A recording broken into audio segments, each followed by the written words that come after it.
Hello everyone, this is part 56 of What If Naruto and Hinata trained together and a spark happened, and I hope you guys enjoy this video and to like, to subscribe, to share, and check out the playlist, to see more comment down below. Now let's start the intro. They call me a god. They call me a god. They call me a god. Join my membership, the perks are great. It's in the description. The Leaf forces drew slowly closer to the hidden rain village, attempting to use the namesake weather to hide their approach until after they joined up with the siege line. The hidden stone ninjas had set up their initial camp just outside the range of the catapults and ballistas lining the walls of conquered city. Sand reinforcements had arrived 6 days earlier, some from the land of air and others returning from the grass village. Unlike their Leaf allies, Gaara's men had not returned home to rest and regroup, opting to keep the pressure on Pain, instead. A tremendous crash, maybe a kilometer in front of them, nearly disrupted the Leaf shinobi's stealth, as many strained not to run forward to investigate. Just a warning shot, Neji Hyuga whispered to those around him, his Byakugan seeing what the drizzle and distance hid from the others, to prevent the stone ninjas from moving their lines closer. Or it's a trap, Anko hissed dubiously, pretend to fire warning shots under the guise of keeping the stone honest, while they try to improve the range of their catapults, so they can suddenly hit the stone ninjas while they think they're safe. Silence fell back over the Leaf warriors, and they began the final leg of their march. As they reached the temporary city of the sand and stone, the Konoha shinobi quickly spread out, taking directions from their allies on how they should hide their numbers in the outpost of canvas and rock. And the 3 leaders of the Leaf forces went directly to the command building, to speak with the other leaders. The Doton Jutsu users of the land of Earth had constructed a simple yet sturdy fortress of unadorned granite. Though it could not withstand a concentrated assault, it was much more secure than the tents that housed most of the invasion force. It was expansive enough to contain both a large war room and the medical staff for the army. Without pausing to announce their presence or seek permission, Tsume Inuzuka and Anko Mitarashi strode into the meeting room, followed closely by an annoyed-looking Shikaku Nara. The Leaf ninjas already knew Gaara and Baki of the Sand Village, and recognized the Tsuchikage, Mitsuru Jishin, from the description they received in their briefing. But the second stone ninja was unknown to them. He was taller than his leader, but not by much. And his body looked oddly artificial, his limbs were thick and lacked definition, even at the joints. He almost gave off the impression of being a figurine made of smooth but uncarved logs. His eyes were a dull, dark brown, almost black, and though they did not dart around as if he were nervous, they never stopped moving, slowly and constantly scanning the room. His hair was almost the same color, parted in the middle, and from there, poured down either side of his head, just past his ears. He wore a meticulously cared-for white gi, with a Jonan vest over the top. And his stone headband was worn like a choker, tight against his Adam's apple. Tsume-san, Shikaku-san, Anko-san, the Kazekage acknowledged them as if they had observed proper protocol, knowing neither Kunoichi was likely to care that their entrance had been rude, and borderline insulting. Thank you for joining us. The sooner we can begin planning, the better. I believe you all know my second, Baki. These are our counterparts from the Awagakur, the Tsuchikage Mitsuru Jishin, and her second Juniki. I hope our combined forces will be enough to finally dislodge Pain and his men from the hidden rain, the stone shadow said, a hint of doubt in her gravelly voice. They nodded, and the Leaf leaders tried to get a better feel for the siege.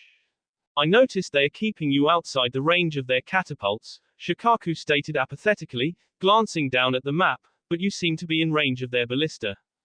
While that may be correct, the Tsuchikage's assistant interrupted the unasked question. At this distance most of our people have time to stop or dodge a ballista bolt. And unlike the catapult stones, they have neither the lumber nor steel to waste bolts on ineffective shots. Besides, those weapons are the most dangerous when they can apply both types of attack at the same time. What about trying to sneak people in? Anko prompted. It has been tried, but they are quite vigilant, Mitsuru answered. We managed to get a few people close, Baki added, however they were unable to scale the wall before they were detected. Scale the wall, Tsume echoed incredulously. The wall has decades of jutsu layered into it, to repel chakra, Gaara explained. We can't run up it like we would normal stone, we must climb it like a civilian would. Also, the bonded chakra, combined with the rain, has neutralized our attempts to bring down the wall with ninjutsu. Shikaku nodded. The falling water would sap the strength of most attack techniques, allowing the jutsu in the hardened stone to weather the weakened arts. What about siege towers? He asked thoughtfully. What are we, common samurai? Anko interjected angrily.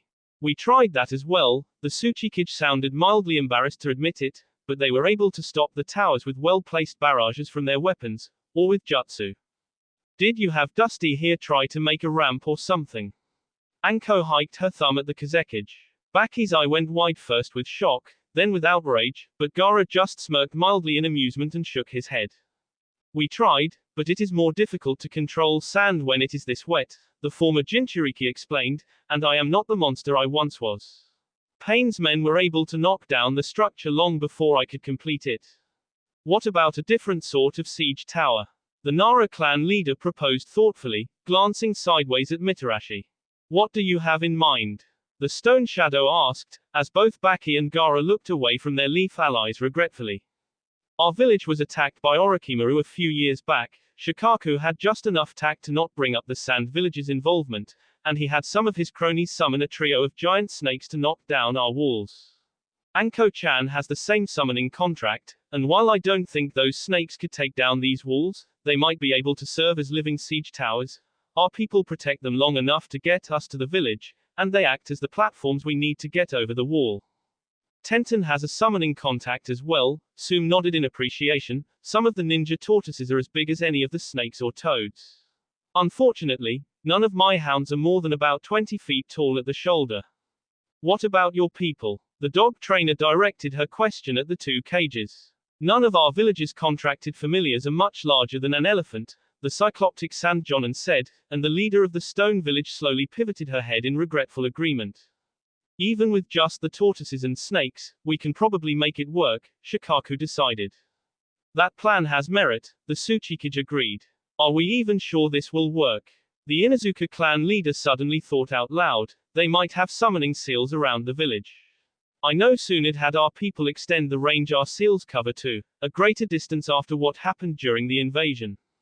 We are able to perform summonings in this camp, Gaara answered. From what we have been able to observe, the boundary of their wards is from the base of the wall to just outside catapult range.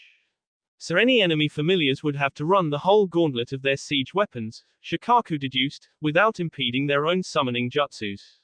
But the snakes are pretty quick, and with shinobi riding them for defense, we can probably make it. We should try to plot the weakest spots in their coverage.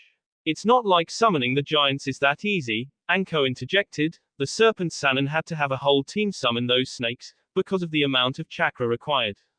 I can manage a few snakes the size of Sume's bigger dogs, or one giant. But 2 or 3 of them. That's beyond me. I'm not Naruto. And the same likely holds true for Tenten, Gaara recalled. Temari told me she needed Neji's help to summon the giant turtle that carried the team that rescued Naruto. Could you two set up rituals like Orochimaru used?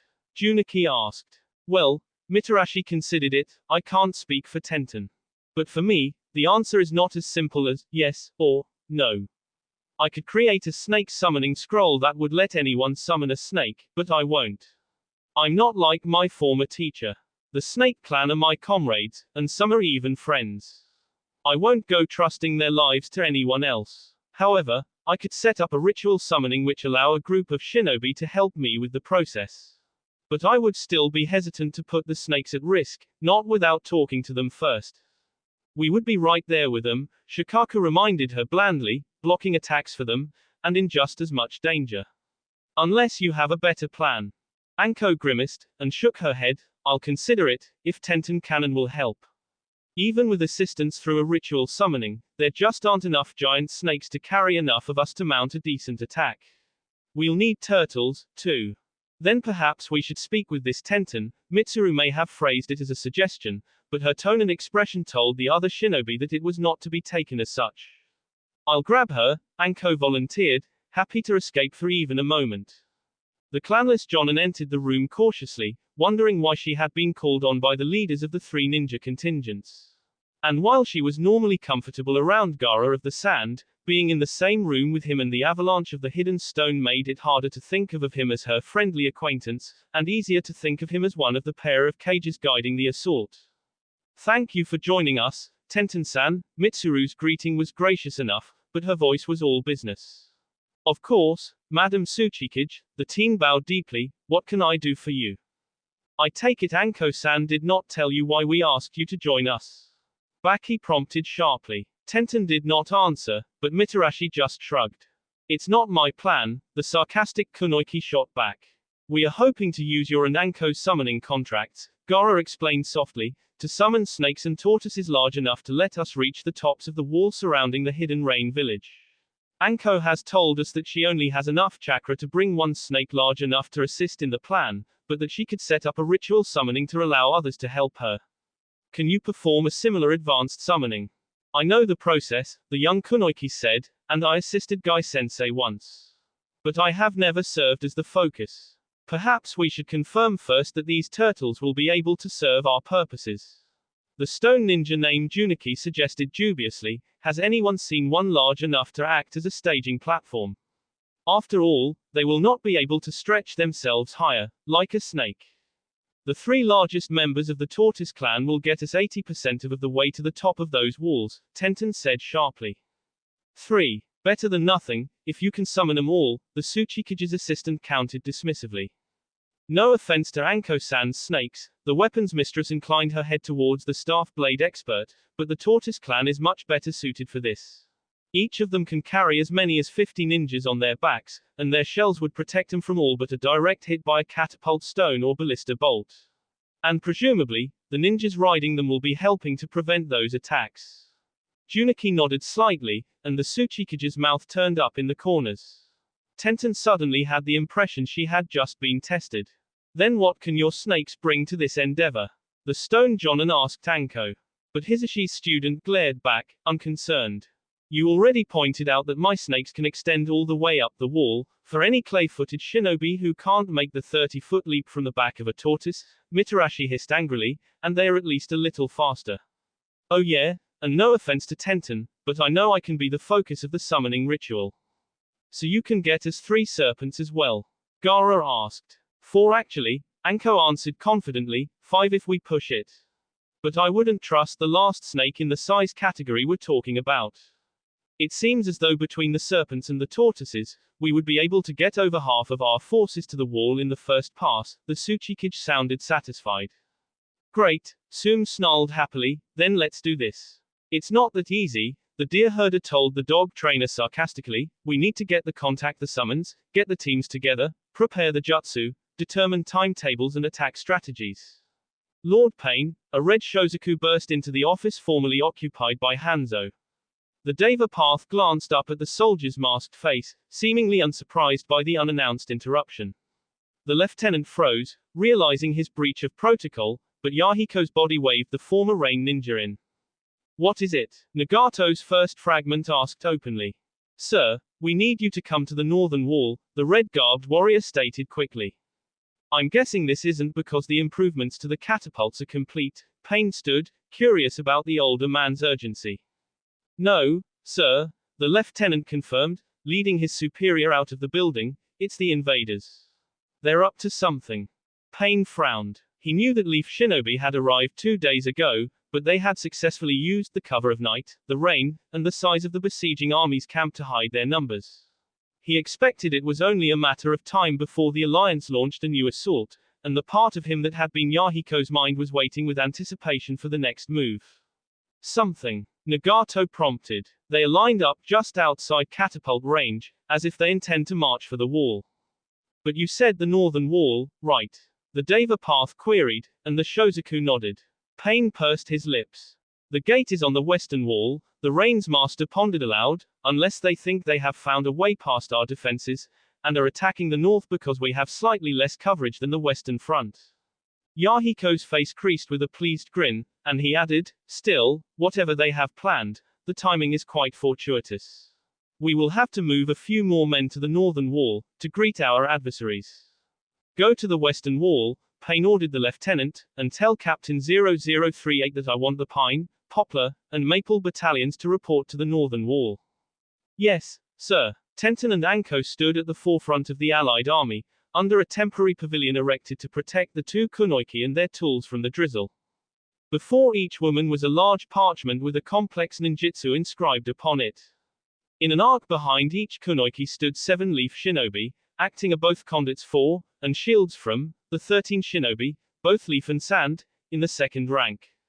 Though the level of trust and friendship between the Konoha and Suna in the past 6 years had functionally redefined what it meant for hidden villages to be allies, there were still things the two ninja strongholds did not share, especially advanced jutsu. So, while sand ninjas were helping to provide chakra, they were not directly involved in the rituals, nor were they given a clear view. Outside the two semicircles, almost 70% of the Liberation Force stood ready to move in the pre-dawn dim. All right, ladies, Su Minazuka's voice echoed in their headsets, time to get started. Each woman nodded, and knelt on her mat scroll.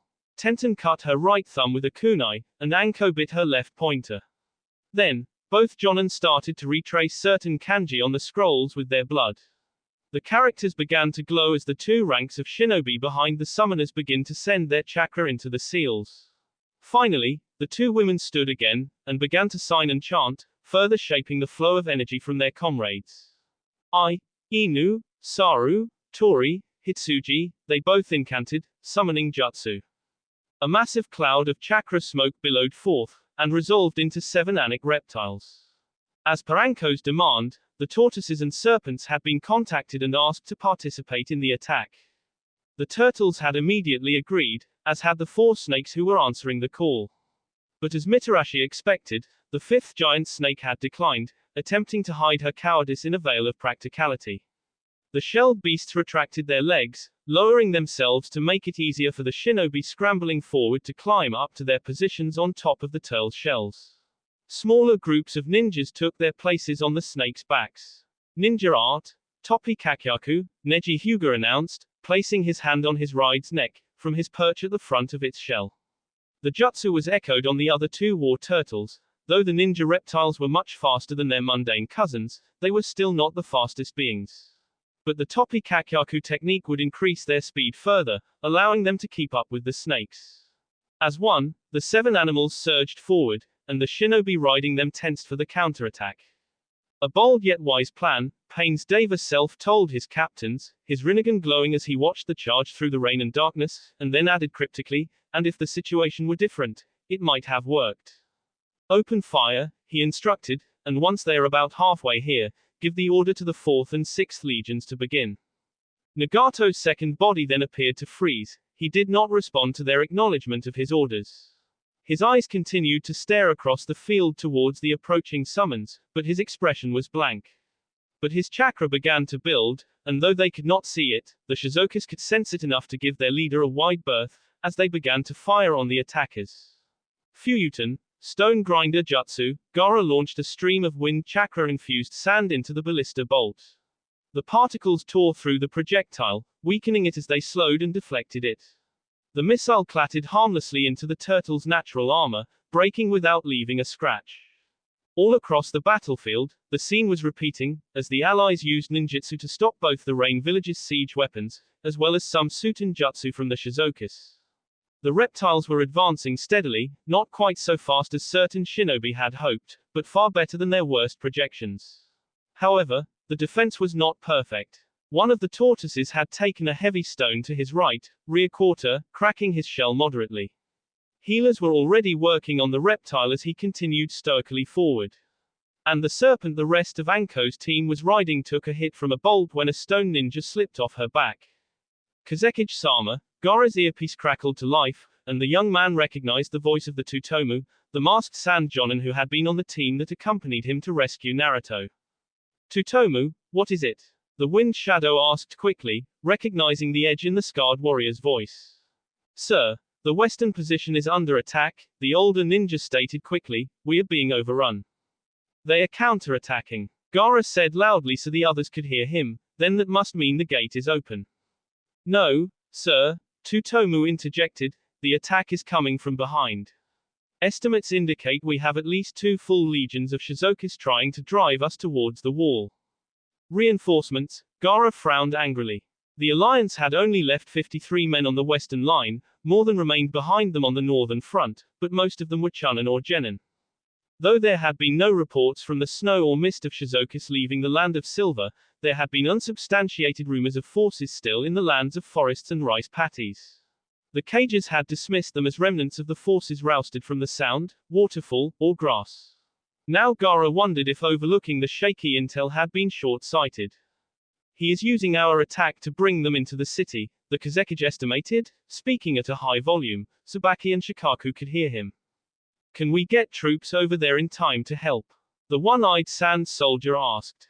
Anko's snake might be able to make it, the deer herder answered, referring to the westernmost summoned animal, but that would open up our right flank open, and leave her team completely exposed.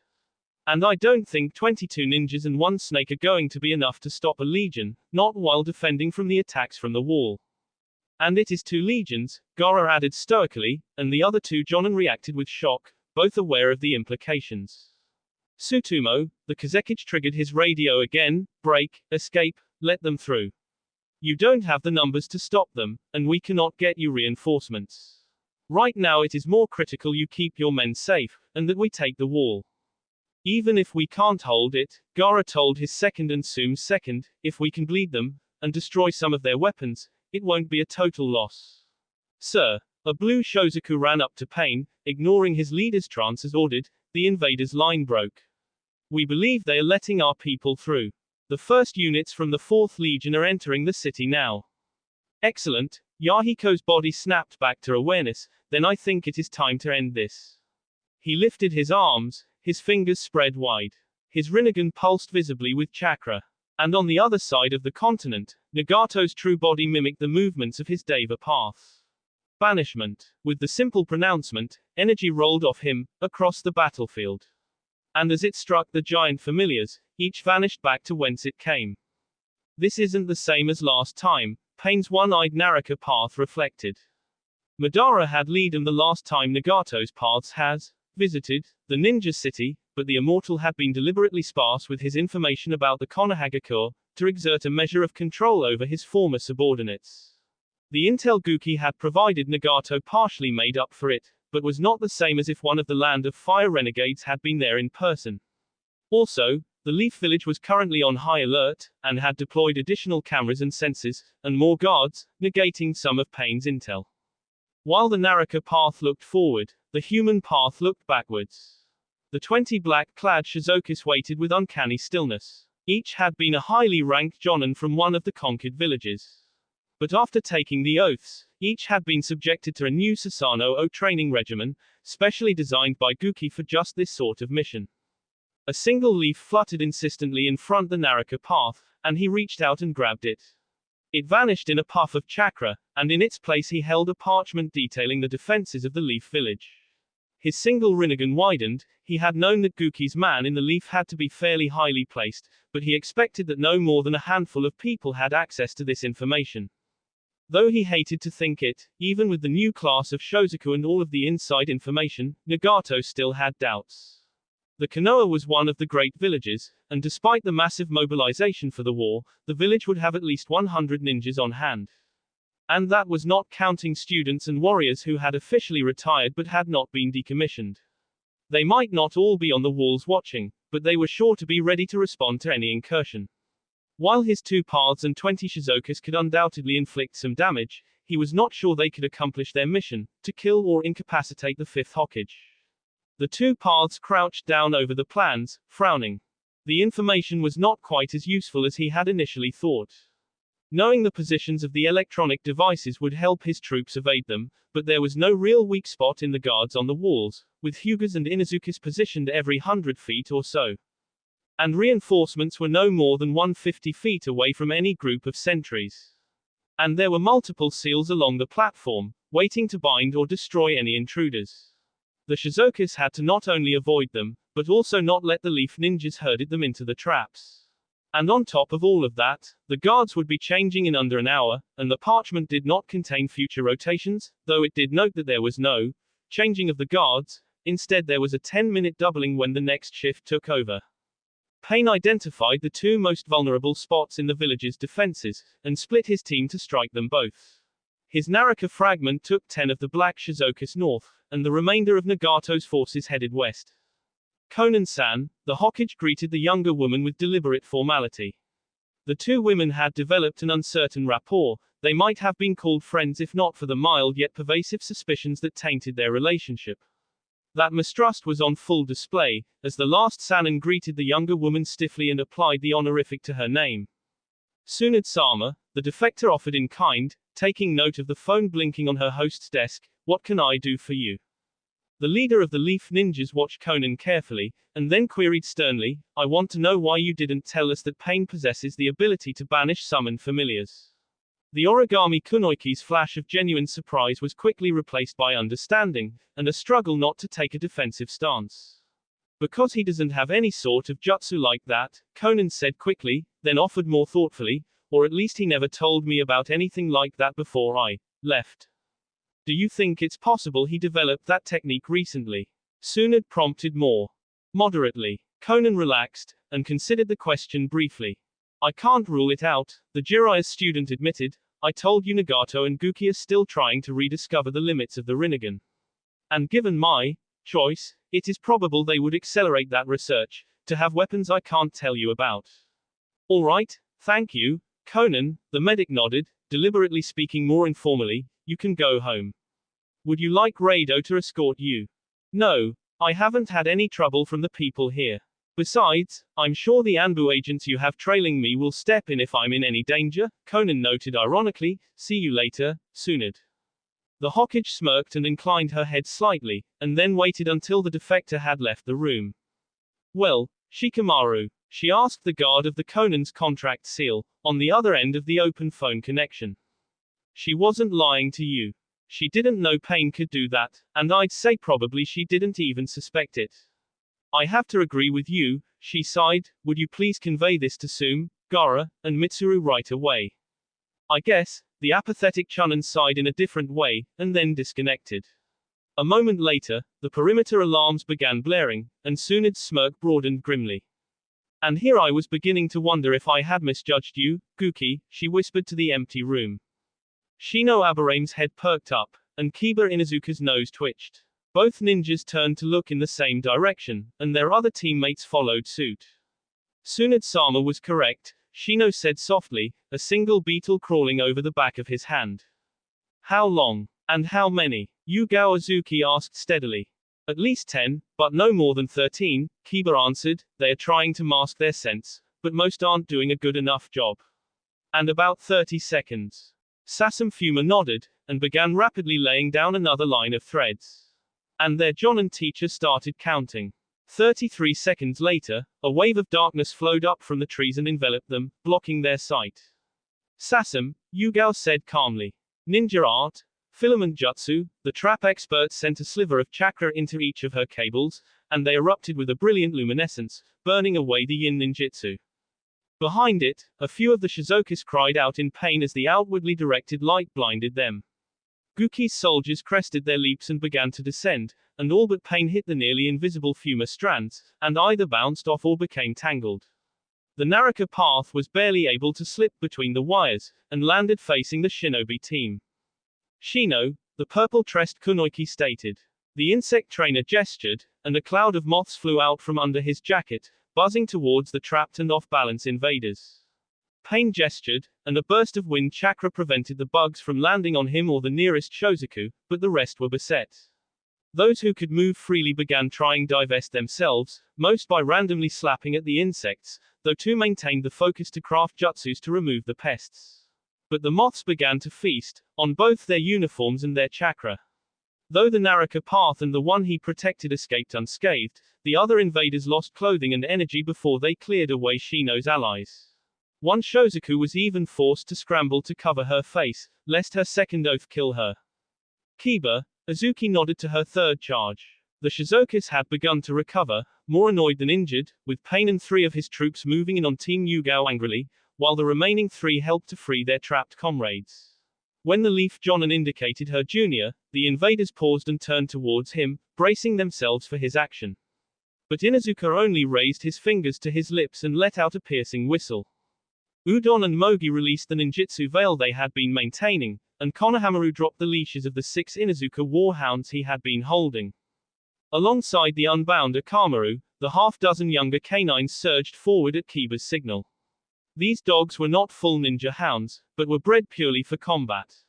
They would not attack anyone exposed to them as an ally, but would tear into any other creature with an advanced chakra signature, be they human, summoned animal, or demon. These dogs had been taught to recognize the members of Team Yugao and Team Ebisu. The Shizokus were not so lucky. The first of the anonymous warriors made the mistake of starting to craft a jutsu. The closest 2 canines went straight for his wrists, their sharpened fangs tearing through cloth and flesh, bearing him down to the ground. He kicked one of the dogs away, but a third hound clamped down on his ankle. Go! Yugao issued the last order to her human subordinates. Sasam flicked her wrists, freeing just over half of the anchors on her uncut threads. She gestured again, and wrapped her strings around the last trapped Shozaku's chest an instant before the renegade's comrades freed her. Ninja art, constricting cords jutsu, she announced, and the cables compressed the ribs of the black-clad renegade. Another of Pain's soldiers used a Fuyutan technique to cut through the threads, and the bound Shozaku collapsed. Man-beast combination, fang over fang jutsu, Kiba howled as Akamaru reached him, and the partners each turned into a whirlwind of teeth and claws. They flew through the air towards Pain, Kiba muttering under his breath about a second chance. But as they reached the Naraka path, he simply extended his hands, stopping them cold. He grimaced for a moment, but the look of pain quickly turned to an expression of grim satisfaction. His flat palms closed over their skulls, and their jutsu was forcibly ended. Nagato continued to tighten his grip, drawing a whimper from Akamaru. Ninja arts, insensate jutsu, Yugao incanted. Kiba and Akamaru pulled free as Pain lost his sense of touch, and with it some of his agony-enhanced strength. Release, Pain broke the genjutsu, glaring at the Jonin with his lone eye. Clone jutsu, Konohamaru called out, and then held out his hand, while the non-corporeal duplicate began stabbing at it with his fingers. Chakra swirled above his palm, and appeared to react to the illusionary copy's actions. Rasengan. The third Hokage's grandson shouted, charging forward. I don't understand. Shino's frown was apparent in his voice as he addressed Mogi, who was still standing in the middle of the seal scroll that had helped her create the cloak. Aberrane directed his insects towards 2 of the Shizokus while the Kunoiki began crafting a jutsu, and he continued, stating, the clone jutsu has no substance and cannot manipulate chakra. What purpose does creating one serve? Ebisu-sensei says it is more of a mental block, senpai, she offered. Since Naruto taught Konohamaru to use the Rasengan with a shadow clone, he still needs that psychological support, even though he's gotten good enough to form the Rasengan alone.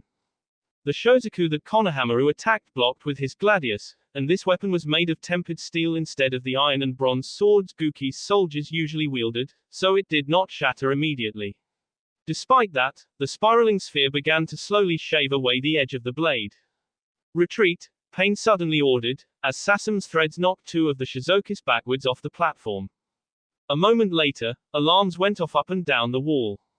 The Shizokus' heads snapped up, and some of the rogues with jutsu-enhanced senses heard or saw leaf ninjas from the other parts of the wall start to converge on their position.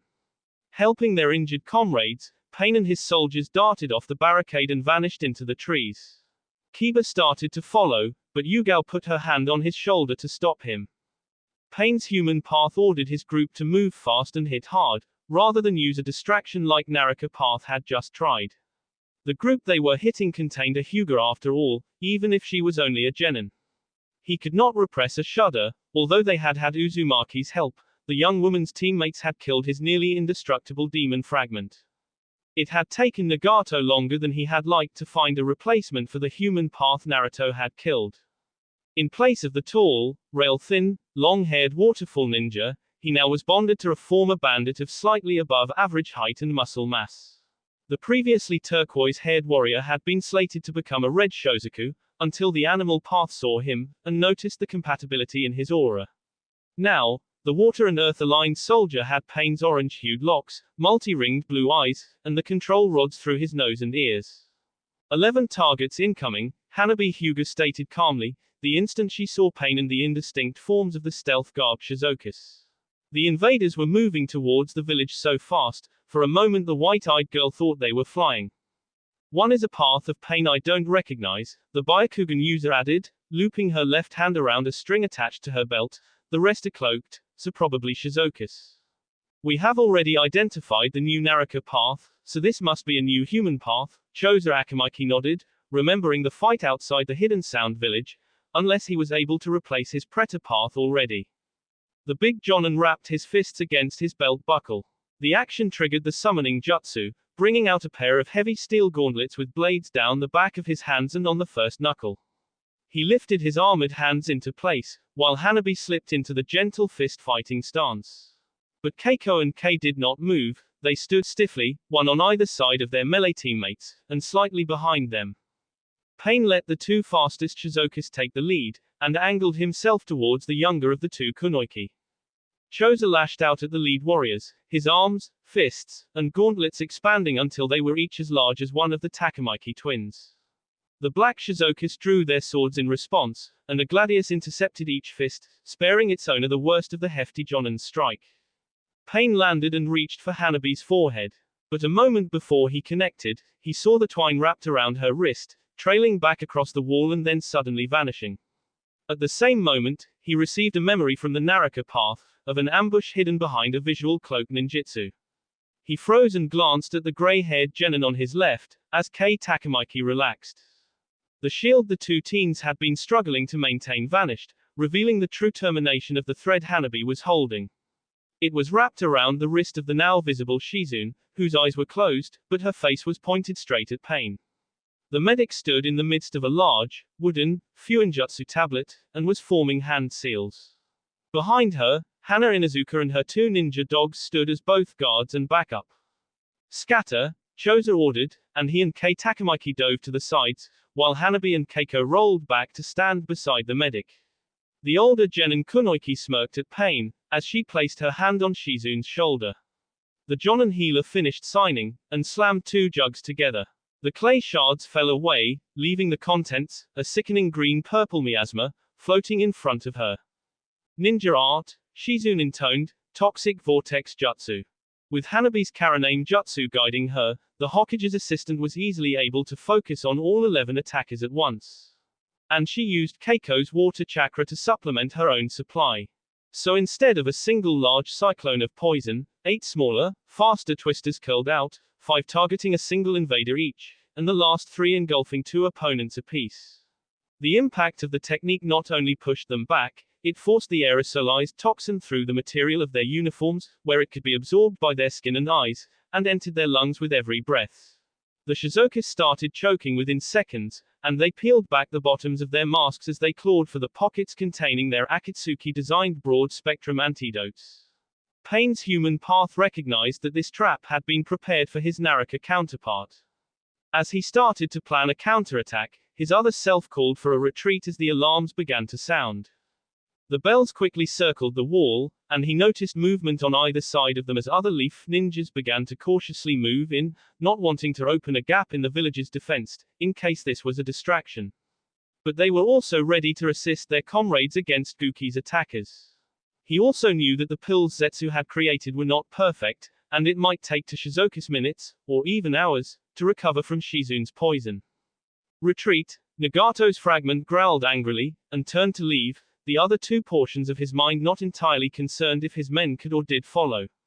Once the fight ended, the combat hypnosis Madara had instilled in the black Shizukas faded, and the remains of their original personalities resurfaced. A former grass Jonin with extensive medical training started working on his new comrades who had injured by Yugao's team and those more thoroughly poisoned by Shizune's attack. I cannot believe we were so easily repelled, one of the 3 female Shizukas noted sourly. Another nodded in agreement. It was a trap, Pain's human path snarled. The Fuma Kunoichi's web was too complex to have been set after we started our approach, a former mines ninja acknowledged. We still should not have lost to 1 woman and a handful of children and dogs, one of the Naruto path's subordinates barked, earning himself a set of apparently dirty looks from the black-masked Kunoichi trio. That was not all we were fighting, the Demon Realm fragment of Nagato stated simply. Sir, the tallest anonymous warrior prompted uncertainly, still bleary from the toxin. Didn't you notice it, as we passed the boundary of the wall? The human path answered disdainfully, a sudden feeling of weakness and sluggishness. There were Anbu agents hidden at the base of the wall. Naraka Pain continued with less annoyance, maintaining a jutsu. A gravity art, unless I misread it. They were planning on my Deva path being here. But even without the need to counter my main body's Shinra Tensei, that seal slowed us, giving them another advantage. But how did they know to plan that? Another of the converted women pondered, could the map from Guki-sama's agent have been faked? No. Naraka Pain shook his head, as did the human path. The seal was real, and there is no way they could have known the time and location to deliver it to. Unless whoever it is betrayed us, the Shozoku grunted. Or was discovered and given false information, Nagato's stolen bodies noted in unison.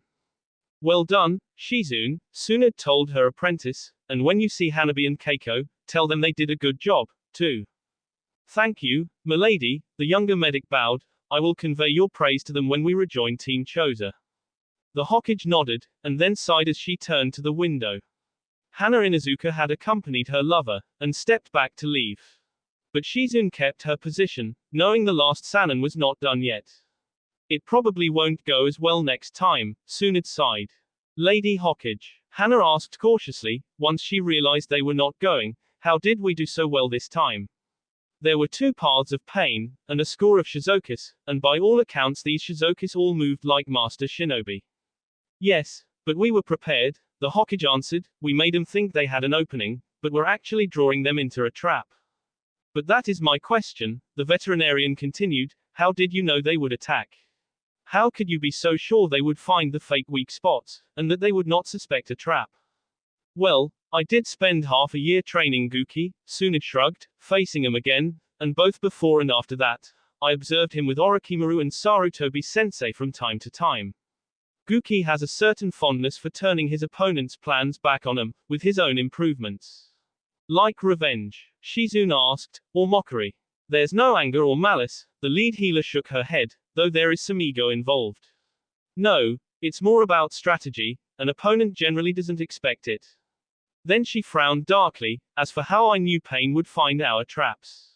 I have known for some time that someone in the Konoha was passing information to Guki. Yesterday, Kakashi was able to verify my suspicions. So I set this one last trap, both to confirm the mole's Idini again, and to see if he would be willing to betray the village to a direct attack. And now I know. There was a knock at the door, and a hard anger crept into the Hokage's eyes, frightening her assistant and the vet. Now if you two will excuse me, I need to discuss this matter with certain people. Hana and Shizune hurried out of the office, and their eyes widened as they passed the 3 elders, Danzo, Homura and Koharu. Hinata froze, and gestured to her comrades to stop. The ninjas paused, taking cover and suppressing their chakra. They waited anxiously as the Shozoku patrol passed by them. It would have been easy enough to eliminate the 4 anonymous soldiers, as well as much faster. But doing so might have given the enemy a clue as to their current location, and thus the goal, so they opted for stealth, instead. So, Nitsuki, Naruto said softly, once they were clear of Guki's soldiers, what are you doing here? The same as the rest of you, the Sand Village's only ice user answered dryly. But I mean, why you? The blonde Tokujo pressed, missing her subtle sarcasm. Does my presence offend you in some way, Naruto-san? The kunoichi affected a mild hurt. Naruto both shook his head and waved his hand vigorously in denial of her accusation. No, not at all, he noted hastily, it's just, you're Gaara's bodyguard, aren't you? And Shikamaru told me that back when you guys helped rescue me from the Akatsuki, Gaara asked you to take Kankuro and Shukaku back to the Sand Village. But you insisted you should stay with him, right? So I figured you would probably want to stick close to Gaara right now, especially when he's helping attack the Rain Village. To be honest, I would rather be at the Kazekage's side, Nitsuki admitted, deciding not to tease the teen further, but he is surrounded by a substantial army of our people, as many of our trusted friends from the Leaf, and an even larger number of our current allies from the Stone. So my presence would not help Gaara-sama, and might even hinder him. That being the case, Gaara-sama asked me to accompany Temari-sama, she continued, and act as an escort for Nagato while we brought him back to the Konohagakure. Having a trained bodyguard could come in handy, Kakashi noted, without directly joining their conversation, both if we are attacked, and if Nagato proves reluctant. HST, Hinata called for silence, as she spotted another group of stealth-garbed scouts. They had marched slowly, cautiously. Since their lunch break, they had been forced to double back and find an alternate route twice, to avoid larger groups of Shizokus. In the end, it took the 7 allies almost a full day of travel to reach the destination. The stratosphere had been an Akatsuki base, high in the mountains, perilously close to the hidden cloud village. However, during the chaos surrounding Naruto's abduction and rescue, Goro Yutsuki had taken the opportunity and severed his ties with the Madara and Pain by capturing the base, stripping it bare, and all but leveling the remains. The few remaining partially intact buildings amidst the ruins had been restored and now acted as a base for the Cloud Shinobi who opposed the new raikage. As they drew closer to the stronghold, the Leaf, Mist, and Sand ninjas all noticed that they were being slowly surrounded. But acting on Kakashi's lead, and Hinata's confirmation, they took no aggressive actions. Once they reached the edge of the plateau, and could all now see the outlines of the buildings, they were finally met openly. Who dares to approach the domain of the angry storm clouds? A voice called out to them grandiosely. Kakashi sighed, and then turned towards the source of the query. 6 weary travelers, the copy ninja answered, and one full of boundless energy. We seek refuge before plunging into the fields of betrayal. Then enter and be welcomed, the Cloud Jonin stated, stepping forward. Was all that really necessary, Washichi? Kakashi demanded. Of course, Kakashi, the porcupine summoner extended his right hand, and the Sharingan user responded in kind. Each grasped the other's wrist, and gave it a firm shake, to check for weapons. A single shuriken popped out of each shinobi's sleeve, and the 2 men grinned and retrieved the throwing stars. An identical exchange had happened when they first met, and it had become a ritual between them, at least when they encountered one another on friendly terms. Guki has attempted multiple times to infiltrate our ranks, Washichi continued, only our strict adherence to arcane protocol has prevented him from confirming our location. Confirming. Kakashi frowns, you mean he suspects, Washichi? He'd be a fool not to. The Land of Lightning ninja shrugged, it is an ideal location. But according to our intelligence, it is 5th on his list, and we have been trying to give him reason to focus on his second most likely target, the molten crater that used to be the Valley of Dawn base. He glanced briefly at Naruto with a sly smirk, and Uzumaki rubbed the back of his head in embarrassment, before turning away from the 2 Jonin to talk to his teammates. That guy is acting like he knows Kakashi-sensei, he muttered to Hinata and Sakura, chagrined at being indirectly called out for his mistake, and me too. And his name sounds kinda familiar to me. Should I know who he is? Probably not, Sakura her hand in tired acceptance. We never saw him, Hinata explained, but that is the Cloud Jonin who was contracted to drive Yuki Fujikaze off the set of the 6th Princess Gale movie. Naruto slammed his hand into his open fist as he remembered, oh yeah, the guy Kakashi-sensei said he scared off by guessing the number he was thinking of. What have you been telling people, Kakashi? Washichi asked, his voice strained and his right eyebrow twitching. Nothing important, Kakashi tried to sound nonchalant, just having a little fun with Naruto. Then his visible eye sharpened, and his voice turned serious as Hatake asked, speaking of that mission, where are your students? Are they part of the resistance? They are gone, the Cloud Ninja's mood darkened. We fought the guy you were training in the Land of Grass, Naruto remembered sadly, but what about the girl? Is she dead, too? No, Washichi shook his head. From what I have been able to learn, Tashigi is still alive. Like Yoshi, she was captured and forced to become a Shozaku. But at least she's not dead, right? Naruto offered in confusion. She might as well be, Washichi shook his head, she is Guki's slave now. And if anyone who knew her from before ever sees her, or even hears her voice, and acknowledges her, she will be killed by her own chakra. Shizokus must remain anonymous, Kakashi recalled Conan's explanation. Exactly. She may be alive, but she is still gone from my life, their host said sadly. Then he forced the emotion away, and showed his teeth in a manner that was definitely not a smile, but you're here to help us put an end to this. To take down the arrogant bastard who stole our village and turned our friends and comrades against the world. We're not here to assassinate Namikaze, the Mizukage's daughter reminded the 2 men forcefully, we are here to rescue Nagato, and thus rob Namikaze of 5 critical generals in one move. Maybe more. But that doesn't mean if we get a shot, we can't take it, Temari said angrily. Those are our orders as well, Sakura agreed. Why don't you all come inside? Washichi recovered his poise and resumed his default, light-hearted persona, so we can discuss how we will get you into the Raikage's fortress, and what we know about where Nagato might be. Kakashi, Sakura, Nitsuki, and Temari followed close behind the Cloud Jonin, who was joined by 2 other shinobi from the conquered village. Naruto started to go with them, but then he turned away, a melancholy expression on his face. Hinata stuck with her beloved, as he meandered over to the broken wall that formed a rough rampart at the edge of the plateau. Kaidi had been right behind Nitsuki, but when she saw Naruto and Hinata leave, the face of the mist broke off and trailed them surreptitiously. A small part of her suspected they might be up to something, but mostly she just wanted to eavesdrop on the young couple. Hinata stepped up beside Naruto, and studied his face carefully.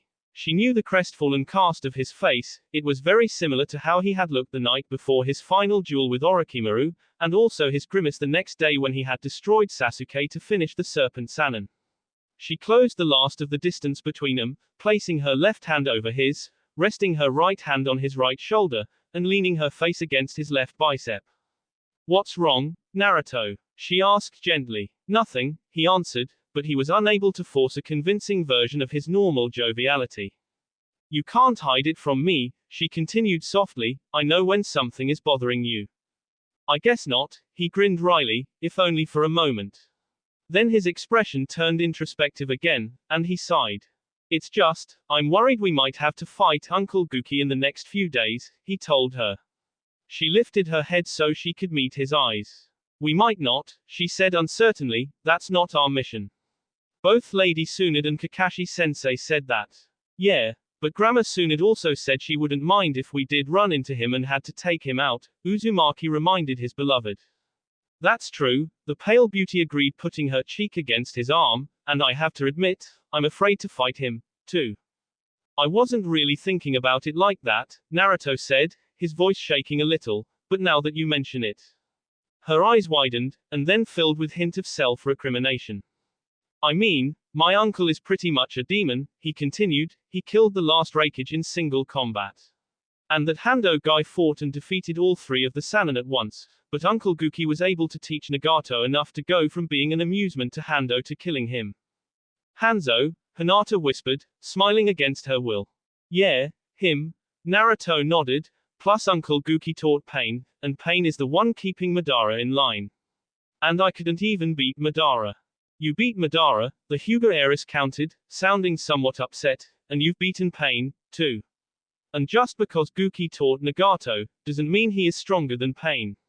After all, Guki is said to have surpassed Orochimaru. I hurt Madara, the blonde Tokujo answered, but that was only after Orochimaru weakened him. And from what Conan said, Madara would have kept coming after me, if you hadn't shown up. And sure, I have beaten up some of Pain's paths, but I never fought all of him at once. And for that matter, I couldn't win against Orochimaru either, not without Sasuke and Pervy Sage sacrificing themselves for me. Who can say if you would have won against Orochimaru without Sasuke or Master Jiraiya? She told him firmly, and even if Madara was injured, you weren't at your best either, right? And you are stronger now than you were then. Then she turned her face up, and kissed his cheek, stating, and you won't be alone. If I had to save you from Madara, I'll help you fight Guki, too. If you need me, I'm sure Sakura and Kakashi-sensei would, too.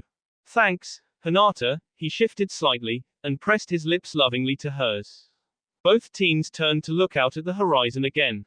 But Uzumaki's contented look slowly faded, and as his worry returned, so did hers. You were thinking about it again, she prompted him sadly, please tell me. Even if we fight Guki, and even if we win. Well, I'm not sure I can kill him, Naruto explained. Hinata did not say anything, but from her perch, Kaidi frowned in confusion. I know he's like a supervillain out of a manga, he continued, he made a bunch of criminals and mercenaries into his elite forces, raised an army, and it trying to take over the world. He started this war, and is trying to eliminate or enslave every single ninja. But despite all that, he's family. He's my father's brother, and the only living family I have. And family is supposed to mean something, Hinata echoed her lover's words to her grandfather, as she thought about how alone Naruto had been for the first half of his life. Yeah, he nodded. That's strange. The face of the mist decided to make her presence known. Hinata looked annoyed, but not surprised, but Naruto hopped to the side, half carrying her girlfriend as he moved, and landing between her and the interruption. He relaxed as he recognized the face and the voice of the flirty hunter Nin. Here I thought you had a much bigger family than I did. Kaidi managed to fill her sultry tones with both disappointment and sarcasm. I mean, I keep hearing about Grandma Tsunade and Big Sister Shizune. And what about your uncles, Kakashi and Iruka? Aren't Shikamaru and Choji your brothers? Isn't Sakura also like your sister? And that's not even considering your cute little bride to be there, and father, sister, and all the rest of her family that you'll get saddled with. Naruto's frowned at her initial statement, but as she elaborated, he began to nod and grin. You're right, he told the platinum-haired woman, I've been thinking too much about blood, and not enough about who's actually been there for me. Thanks, Kaidi.